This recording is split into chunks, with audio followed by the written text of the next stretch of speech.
beneath the board. Windies, blowing them big trees. Hot sun and cool. Welcome back to it, guys. We are getting ready to head into Unique Not Different, where this September we are focusing on the priorities for children with disabilities.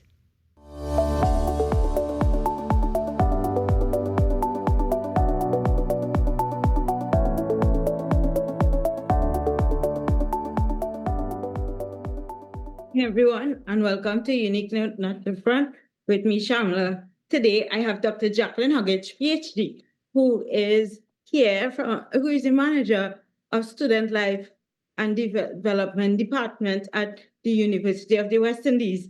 Today, she's here to talk about postgraduate and I guess for persons with disabilities and medical conditions. So good morning, Dr. Jackie. It's a pleasure to have you. And how are you doing?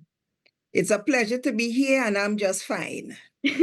That's fantastic. So, Dr. Huggins, as the new academic year begins, what are the key challenges postgraduate students with disability face at UWI, and where do you see the biggest gaps in support? Right. So in terms of our postgraduate students, like many students, there's always the issue of lack of information. But however, the build up to school reopening, there has been a lot of advertisements, notices, sharing of information. As a person with a disability, what do you do? Where do you go?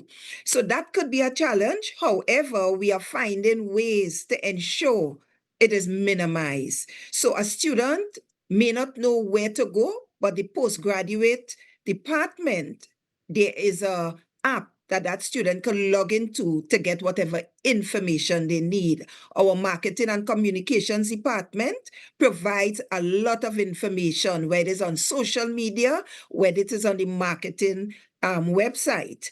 And based on our Student Life and Development Department, we will be holding an orientation for our students with disabilities, which would include our postgraduate students, where we would share specific information. We also get that opportunity to get a sense of what their needs are.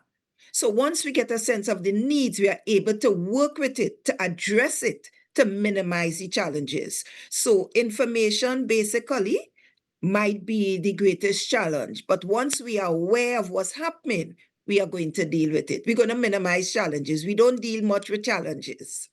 And it's always an ongoing process. So your unit plays a key role in supporting students. What specific services does it offer to ensure inclusion and equity? Right. So the first thing we deal with is a policy, because a policy kind of gives direction in terms of how do we interact and deal with our students with disabilities. So presently we have a policy that we are dealing with. However, we are going to roll out a one UWI disability policy that guides all campuses, the 5 campuses of the University of the West Indies. So lecturers are guided, HR is guided, departments, faculties are guided in terms of how do you interact with our students with disabilities. Apart from that, we provide support in terms of accommodations within the classroom, as well as accommodations for exams.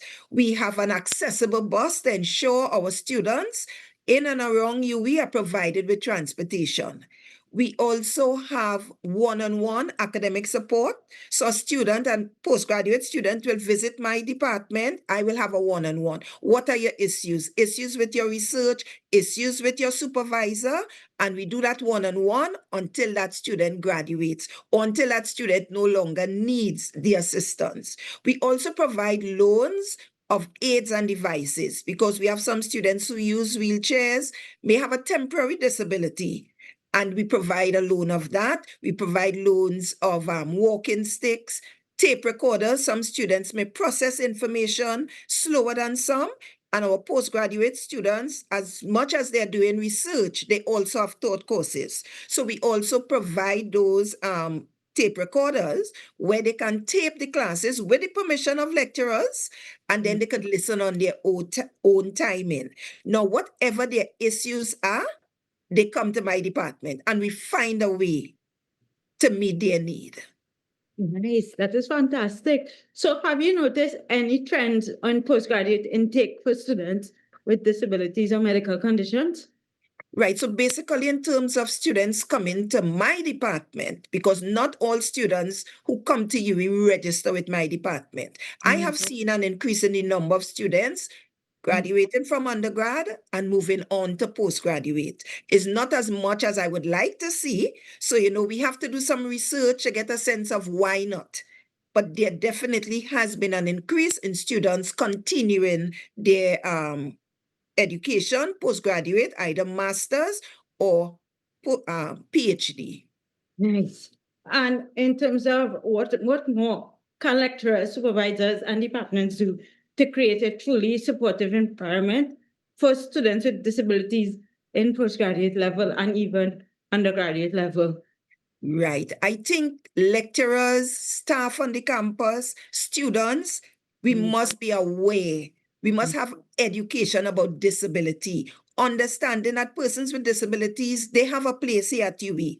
And once we accept them because they are matriculating, what do we do next? So lecturers have to find a way. There's a diverse population on the campus. How do you present? Do your lectures, assessment so that you meet the needs of all students? Is not one size fit all, right? We also have a training unit that provides programs for lecturers to avail themselves of information in terms of how to be inclusive, how to meet the needs of all persons. So lecturers have to find a way. We know some persons have been training since many years ago, but times have changed. So lecturers, take a veil, educate yourself, find a way, and you must have heart for the students in your class. You must have heart for those students.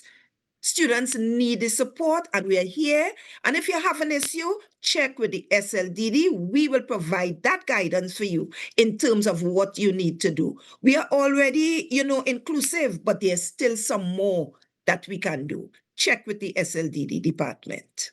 It's always a learning process. So have you seen an example across the region or even international where inclusion at undergraduate to post graduate level is working well?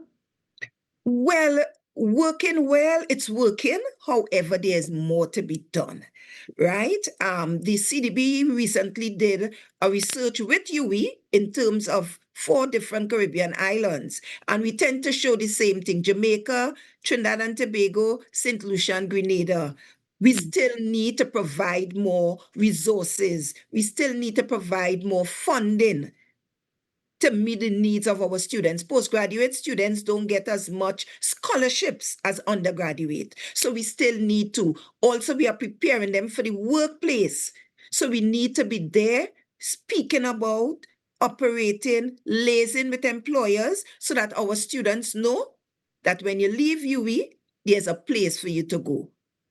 So the US, they have a system because they have an act. So for us, I know we are working on it, but we need that act that will be definite in terms of what must be done, because more still has to be done. Always. So if you could champion one priority for undergraduate or postgraduate inclusion at UWI this year, what would it be? Oh, certainly the rollout of our new One UWI disability policy, because it really is based on rights, the rights of a person with a disability to be at UWI. So we are working on rolling it out this academic year so that lecturers know what must be done.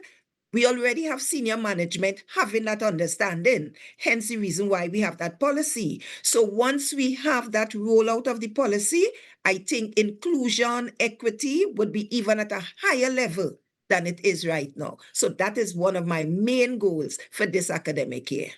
And how persons can get in contact with the department?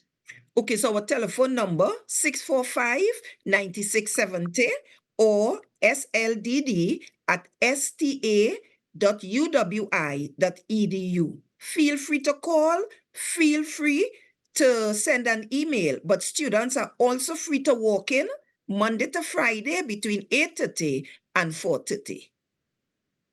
Dr. Huggins, I know you since I was young, and you have been championing the rights of persons with disability, and you are still here doing the exact same thing, making great impact. And it's amazing what you're doing. Keep up the fantastic work. And I would always be a fan of you, always, And so thank you very much for sharing this and spending your time with me. I know you're very busy, so thank you once again. So Thank you, and we are proud of you, Shamla. thank you.